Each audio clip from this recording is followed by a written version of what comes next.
Om Swastiastu. Perkenalkan, nama saya Ana Agung Istri Brahman Prita Dewi dengan NIM 19130311022.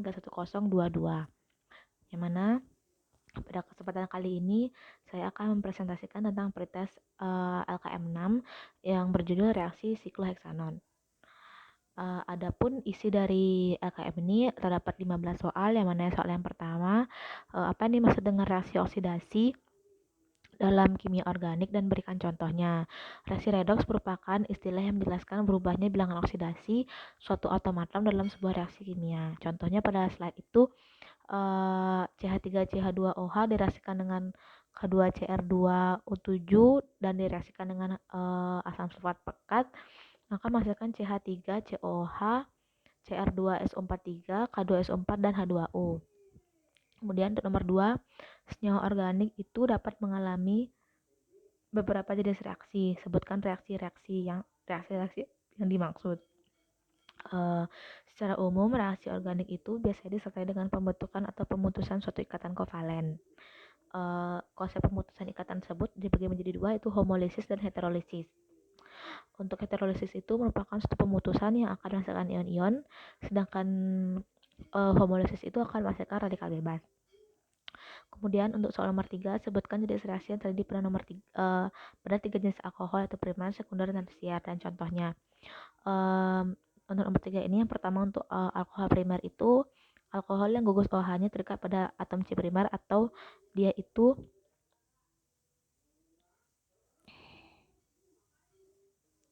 yang mana atau atom C yang mengikat satu atom C lainnya. Untuk contohnya itu satu propanol yang mana dia direaksikan itu atau dioksidasi akan menghasilkan propanal, kemudian dioksidasi kembali akan menghasilkan asam propanoat.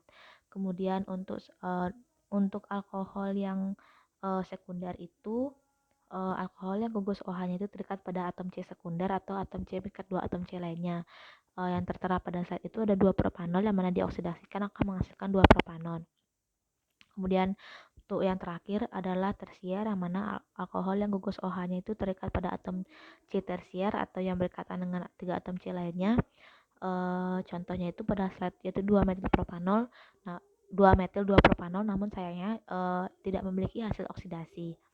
Kemudian untuk soal nomor selanjutnya itu nomor 4, jelaskan karakteristik senyawa sikloheksanol dan cara pembuatannya. Karakteristiknya itu adalah terkait dengan cincin sikloheksana yang satu atom hidrogennya itu digantikan dengan gugus hidroksil. Kemudian senyawa ini berupa padatan higroskopis yang tidak berwarna dan berbau seperti kamper. Kemudian memiliki kemurnian yang tinggi serta meleleh pada temperatur kamar.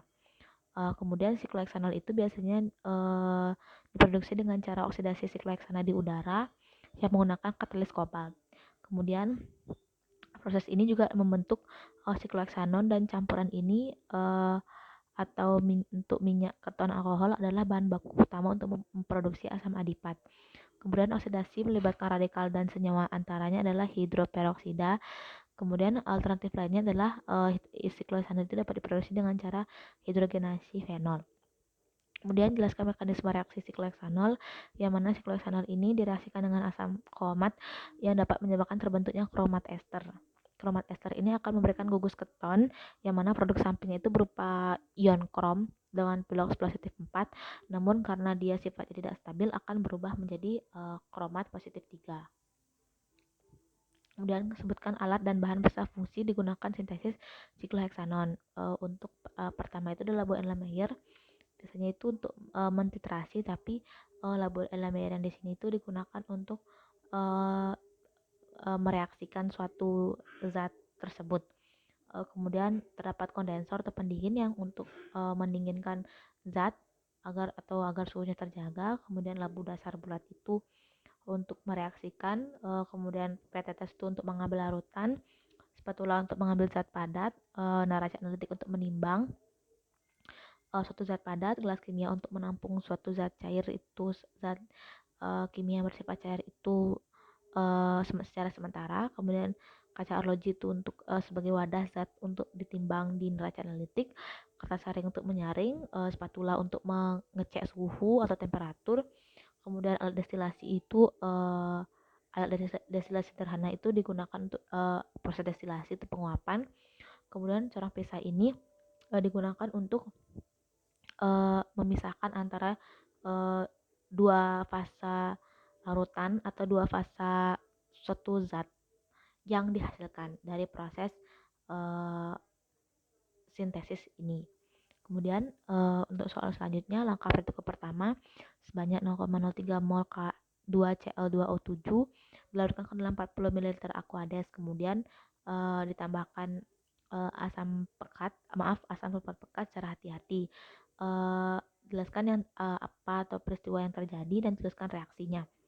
Yang terjadi adalah pada reaksi ini sikloheksanol dioksidasi dengan pengurangan atom H menjadi sikloheksanon, dan krom akan mengalami reduksi dari +6 menjadi +4 dan tidak stabil.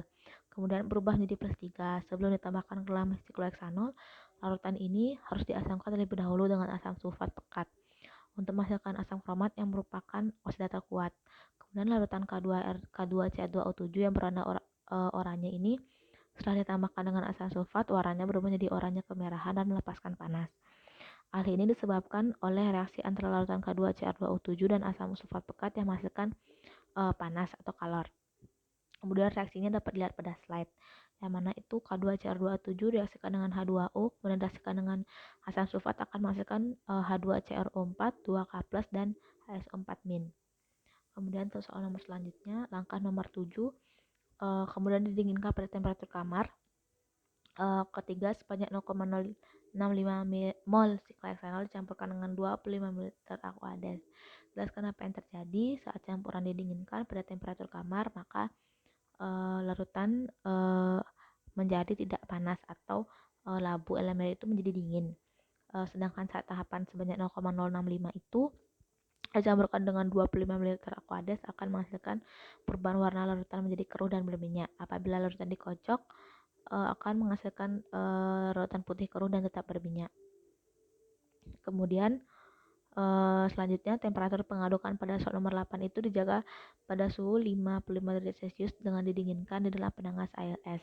Jelaskan tujuan langkah ini, yaitu tujuannya adalah agar menjaga temperatur tidak melebihi 55 derajat Celcius dan reaksi secara optimal, serta produk yang diharapkan itu dapat terbentuk secara sempurna. Apabila melebihi 55 derajat Celcius, maka terjadi pemutusan ikatan antar molekulnya sehingga sikloheksanon tidak dapat terbentuk. Kemudian untuk soal nomor 10, hasil nomor 9 itu dipindahkan ke penangas ALS. Jika temperatur sudah tidak meningkat lagi, lalu sebanyak 0,2 gram asam oksalat ditambahkan untuk mereduksi kelebihan di kromat.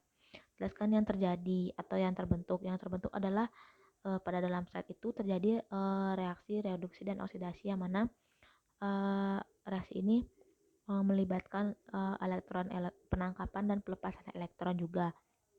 Pada dalam slide itu ada penerapan aplikasi penyetaraan bilangan Bilox setengah reaksi seperti itu, sehingga akan menghasilkan Cr2O72- dengan 14H+, 3 molekul C2O42- serta menghasilkan sehingga reaksi tersebut menghasilkan 2 molekul 2 ion Cr3+, 7 molekul H2O, dan 6 molekul CO2. Kemudian untuk soal selanjutnya, untuk nomor 11, campuran langkah nomor 10 itu dipindahkan ke dalam corong pisah dan ditambahkan dengan 30 ml Aquades, kemudian diekstrak dengan etol 25 ml sebanyak 3 kali. Jelaskan tujuannya. Tujuan langkah tersebut adalah untuk menangkap atau mengikat produk yakni sikloheksanon dari campurannya bersama-sama kromat, sehingga sikloheksanon terdistribusi ke dalam pelarut eter yang kemudian dapat dipisahkan melalui destilasi.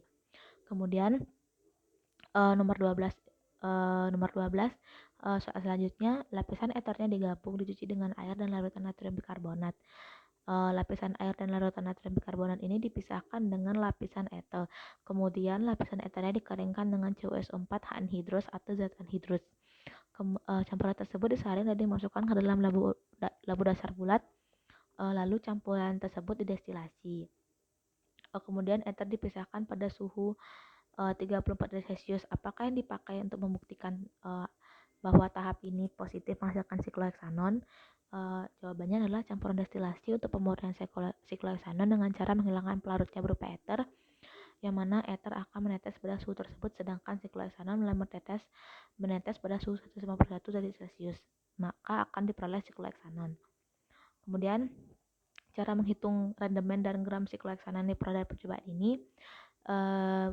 Adapun contoh yang saya dapatkan yaitu apabila diketahui misalnya massa C6H10O itu dicari gramnya, misalnya diketahui 0,05 mol, sedangkan Mr atau massa molekul relatifnya adalah 98 gram per mol, sehingga massa ini didapatkan sebanyak atau sebesar 6,37 gram. Kemudian apabila untuk mencari volume itu mencari rumus rho sama dengan massa per volume, yang mana di sini ketahui untuk densitas atau nya adalah 0,95 sehingga menghasilkan 6,7 ml. Jadi volume sikloheksanon yang didapatkan adalah 6,7 ml. Kemudian kemudian untuk menghitung rendaman itu diperlukan volume pada saat destilasi.